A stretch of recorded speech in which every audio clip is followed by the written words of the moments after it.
So ito nga po mga lodi ko, medyo umaambon na. Sa tingin ko lalakas na to.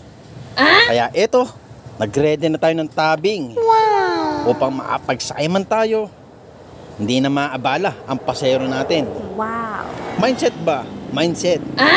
So ganito po talagang buhay sa mga tricycle driver. Sala sa init, sala sa lamig. Minsan talaga, aabutin ka ng ulan sa init ng iyong pamamasada. Ay, eto na nga po, ayan na. Pumapatak na ang ulan sa ating lansangan. So, ano pa man ang mangyari, mga kaibigan? Eto po, ready na tayo sa laban. May tabing na tayo sa ating unahan. Hindi na tayo mababasa. Ayan na, okay na. Ay, nagmamabilis na ako. Talaga namang pumapatak na, napapasa na ang likod ko. So yan po, tara na, let's go na. Tara na. Teka lang, parang natanggal pa. Okay na. Okay, bibiyahin na tayo. Hanap ulit tayo ng pasahero. Yan, okay, hiling mo na sa kaliwa, baka may dumating.